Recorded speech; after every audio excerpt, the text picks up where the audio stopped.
dan juga para narasumber tadi ada Pak Sulaiman atau Kakak Sulaiman dan Mas Hilmar yang sudah memberikan pemaparan yang sangat komprehensif, saya kira juga terkait detailing dalam konteks status kedudukan masyarakat hukum adat. Yang pertama, barangkali saya akan mengingatkan sesungguhnya, kalau kita melihat konstitusi kita yang tadi sudah disebutkan oleh para dua narasumber, bahwa ada pasal 18B, ada kemudian pasal 28I, yang pada prinsipnya sesungguhnya kalau kita bicara tentang eksistensi masyarakat hukum adat, maka formulasi regulasinya mesti dua hal.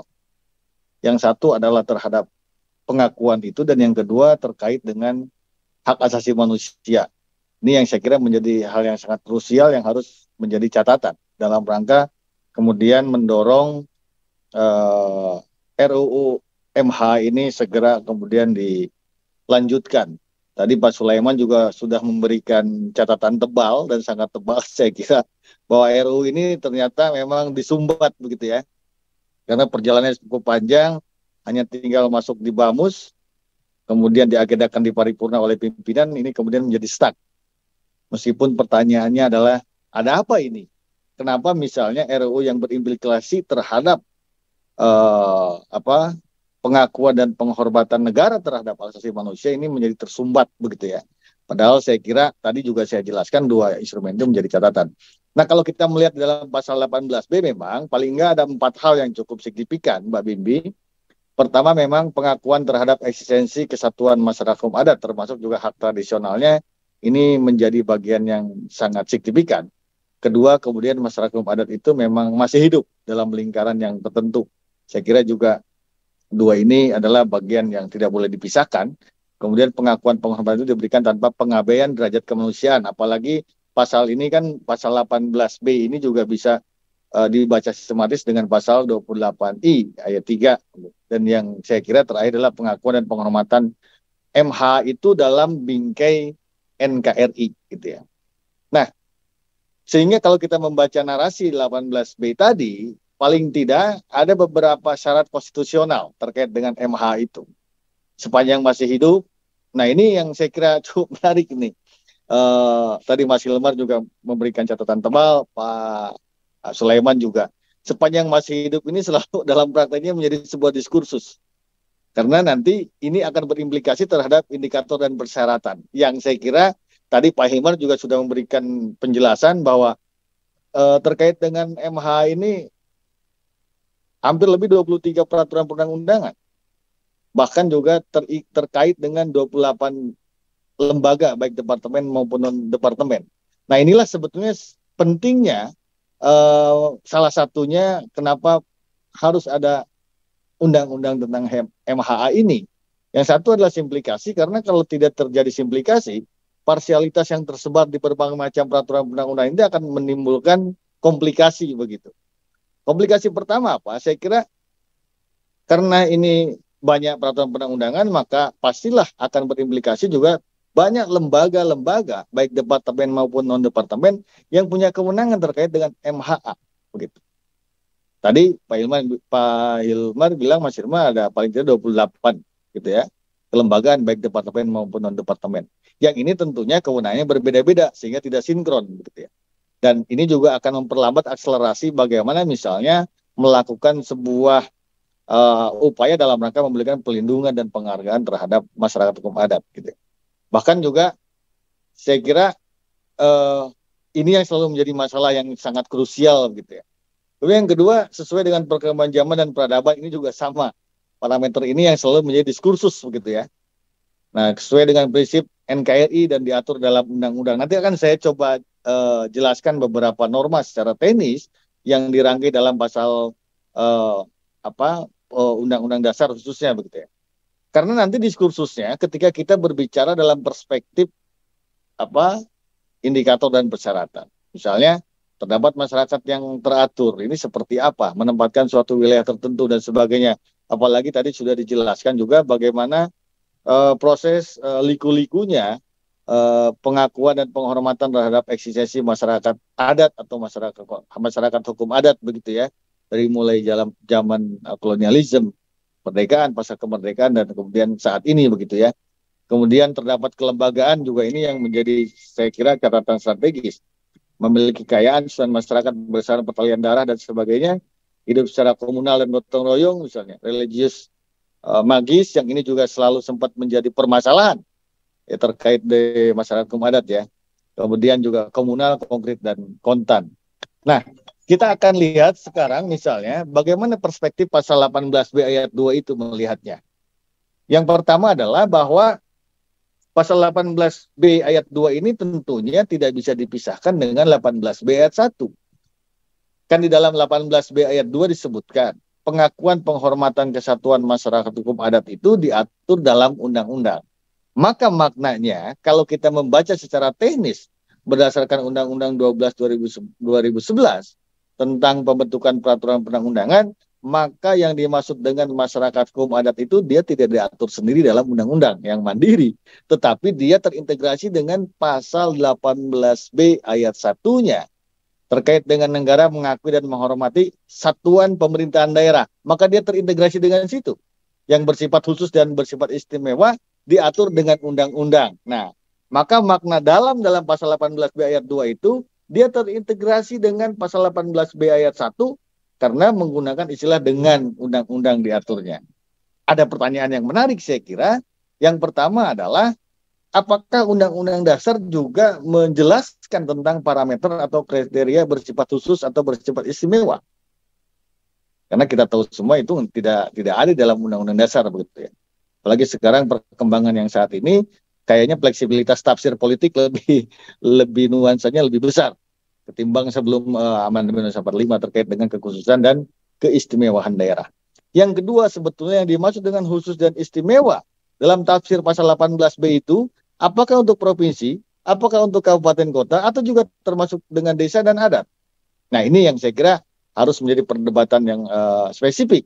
Beda saya kira dengan Undang-Undang Dasar yang lama begitu ya. Karena menggunakan tafsir pembahasan PPKI misalnya beberapa founding father kita yang meletakkan sampai pada tingkat desa gitu ya. Dan yang ketiga, yang selanjutnya adalah yang sangat menarik.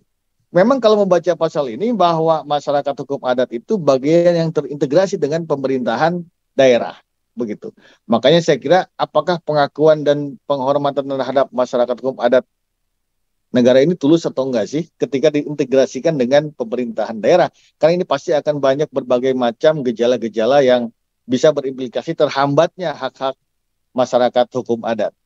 Dan yang kelima saya kira yang cukup penting, meskipun Pak Sulaiman sudah menjelaskan bahwa sudah ada kesepakatan pembahasan di DPR bahwa judulnya bukan masyarakat adat tapi masyarakat hukum adat. Saya hanya mengingatkan tidak ada keharusan harus masyarakat hukum adat karena dalam pasal 18B ayat 2 menulis masyarakat hukum adatnya dengan menggunakan huruf kecil sehingga dia bukan sebuah nomenklatur, artinya itu bisa juga dilakukan perubahan ketika akan diatur di dalam peraturan perundang-undangan begitu ya. Apalagi tadi Pak Hilmat juga sudah memberikan catatan terkait dengan terminologi. Dan saya kira cukup penting juga dalam perumusan undang-undang MH ini kembali mempersoalkan atau memperdebatkan secara ilmiah terkait dengan terminologi masyarakat hukum adat atau masyarakat adat begitu ya. Kan sebetulnya masyarakat hukum adat itu hanya dalam kerangka legitimasi secara ilmiah saja bagi akademisi begitu. Dalam perspektif sosiologis kan sebetulnya disebutnya masyarakat adat begitu ya. Maka ini yang saya kira cukup menjadi hal yang cukup penting dibahas di dalam pembahasan RUU itu. Nah, pentingnya RUU itu yang saya kira meskipun Undang-Undang Dasar dia meletakkan bagian dari pemerintahan daerah, tidak mengakui secara orisinal keberadaan masyarakat hukum adat atau masyarakat adat, tapi kalau kita melihat di dalam konteks bernegara, maka mestinya Undang-Undang Dasar kita cukup clear dan jelas bahwa di dalam alinea keempat disebutkan bahwa tujuan negara itu salah satunya adalah melindungi segenap bangsa Indonesia dan seluruh tumpah darah Indonesia. Dan kita tahu semua bahwa masyarakat adat ini lahir bahkan sebelum kerajaan dan bahkan berkembang secara evolutif gitu ya. Hanya negara saja yang kayaknya kegatel gitu ya, maunya cepat-cepat gitu ya, sehingga diatur dalam berbagai macam peraturan perundang-undangan, bahkan letaknya menjadi sebuah objek, bukan sebagai sebuah subjek yang sesungguhnya subjek masyarakat adat ini bersifat evolutif, berkembang gitu ya. Perkembangan ini yang kemudian seolah-olah tidak dilihat oleh negara sebagai sebuah pengakuan dan penghormatan terhadap keberadaannya atau eksistensinya begitu ya. Ini yang harus diperhatikan saya kira, dan problemnya tadi Pak Sulaiman juga mengatakan kenapa kok ini lambat pada usaha Pak Sulaiman melalui fraksi Partai Nasdem seolah-olah tersumbat bahkan dihambat begitu ya. Sampai sekarang belum juga masuk ke paripurna untuk ditetapkan sebagai usulan dari DPR.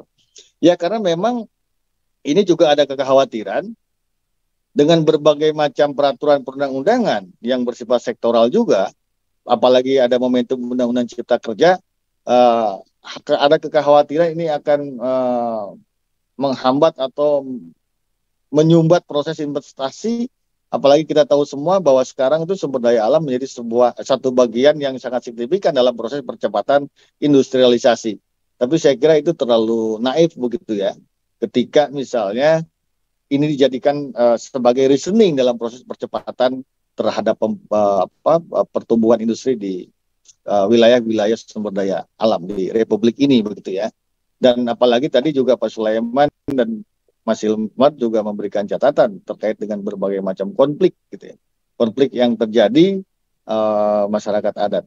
Nah, yang sangat miris lagi adalah ketika kita melihat formulasi masyarakat adat dikorelasikan dengan pemerintahan daerah, maka formulasi kebijakannya atau peraturannya adalah peraturan daerah. Nah ini yang saya kira agak cukup miris, karena dia kedudukannya ditetapkan melalui peraturan daerah, maka otomatis dalam sistem peraturan perundang-undangan kita, dia nggak boleh bertentangan dengan peraturan perundang-undangan yang ada di atasnya. Karena itu konsekuensi ketika kita bicara tentang pasal 7 Undang-Undang 12 2011 di ayat 1, karena kita mengacu atau menggunakan tafsir sistem hierarki peraturan perundang-undangan. Nah ini juga problem, maka saya selalu katakan bahwa penetapan masyarakat adat ini itu sesungguhnya keberadaannya dari ketiadaannya kalau kita membaca dalam kacamata sistem peraturan perundang-undangan di Indonesia. Karena dia nggak boleh bertumbukan dengan 23 atau lebih dari peraturan perundang-undangan yang ada, termasuk juga peraturan perundang-undangan yang bersifat sektoral. Nah, saya kira ini catatan-catatan yang mesti menjadi perhatian kita bersama begitu ya, bahwa penting pengakuan dan pelindungan terhadap eksistensi masyarakat hukum adat yang harus segera diakselerasi. Maka dalam konteks perumusan program legislasi nasional itu sesungguhnya harusnya punya panduan atau pegangan yang melandaskan kepada tujuan bernegara. Kan ini semua menjadi pertanyaan dan pernyataan yang cukup menarik bagi kita semua. Kenapa RUU yang terkait dengan perlindungan hak-hak rakyat termasuk MHA ini kok selalu tersumbat atau dihambat, sehingga prosesnya cukup lama dan sangat lamban, bahkan nyaris tidak terdengar saya kira di lembaga-lembaga yang punya kewenangan di bidang legislasi begitu, baik di eksekutif maupun di legislatif. Saya kira hak wilayah juga ini menjadi cukup penting karena ini implikasinya ke mana-mana, termasuk juga terkait dengan masalah lingkungan hidup begitu ya. Kemudian spiritual religius, kemudian pembangunan informasi yang tadi juga Mas Hilmar memberikan catatan gitu ya. Informasi ini cukup penting karena informasi itu salah satu bentuk pendidikan penyadaran terhadap bagaimana perubahan secara evolutif masyarakat adat dengan dikorelasikan dengan perkembangan ke depan begitu. Kemudian juga tentunya pendanaan ini cukup harus menjadi fokus gitu ya. Lembaga adat dan termasuk juga penyelesaian sengketa di wilayah adat. Tetapi yang sangat cukup penting adalah problemnya apakah pengakuan dan penghormatan terhadap masyarakat hukum adat ini menjadi bagian yang cukup prioritas bagi pembentukan dari legislasi, karena kalau tidak jadi bagian prioritas maka selalu akan terhambat dan tersumbat dalam proses dan mekanisme. Dan yang kedua saya kira dari 23 atau lebih undang-undang yang mengatur tentang masyarakat adat diletakkan sebagai sebuah objek yang sesungguhnya ini tidak dimaknai sebagai sebuah pelindungan dan penghormatan terhadap masyarakat hukum adat. Dan yang terpenting juga saya kira bagaimana kemudian meletakkan penetapan tentang masyarakat hukum adat itu jangan dikaitkan dengan aspek formalisme yang kemudian dikorelasikan dengan undang-undang desa, karena itu pasti tidak akan banyak terpenuhi terkait dengan indikator dan persyaratannya. Ini yang kemudian menjadi penghambat dan menyumbat hak-hak konstitusional masyarakat hukum adat kalau kita meyakini bahwa negara menghargai dan menghormati keberadaan masyarakat hukum adat begitu sebagai sebuah subjek, bukan sebagai sebuah objek begitu ya, seperti yang tadi dikatakan oleh Mas Hilmar. Barangkali itu catatan dari saya, Mbak Bimbi. Mungkin nanti bisa dilanjutkan dalam forum tanya jawab. Terima kasih banyak Kang Atang. Ini kata kuncinya terhambat, tersumbat. Apa dihambat atau disumbat tidak tahu. Tapi karena dari segi konstitusi sebenarnya sudah jelas mandatnya bahwa harus ada undang-undang masyarakat adat atau masyarakat hukum adat. Bahkan dari terminologi sebenarnya tidak perlu bertentangan demikian ya. Ini tidak berani. Ketika berbicara sepakat harus ada undang-undang masyarakat adat karena akan menempatkan masyarakat adat sebagai subjek bukan objek. Jadi berbagai macam peraturan perundangan bahkan Pemda itu masih tetap menempatkan masyarakat adat sebagai objek. Dan itulah masalah utama. Saya kira itu benang merahnya dari tiga pembicara. Kita tanyakan daripada para penanggap ini. Yang pertama saya kira kita harus sepakat bahwa ini urgent. Karena konflik di wilayah masyarakat hukum adat ini saya kira tidak pernah berhenti dari dulu sampai sekarang masih tetap jalan. Dan yang kedua saya kira cukup penting tadi koordinasi dengan semua elemen masyarakat termasuk kelembagaan. Karena kita butuh melakukan satu formulasi dalam rangka merumuskan RUU ini. Salah satunya adalah bagaimana membangun simplikasi sehingga ada satu kelembagaan yang mengurusi ini. Kalau parsialitas, maka resistensi di antar organ ini pasti akan terjadi sehingga akan menjadi lamban dalam rangka penanganan tentang pengakuan dan pelindungan hak-hak konstitusional masyarakat adat. Mungkin itu Kakak Bimbi yang dari saya.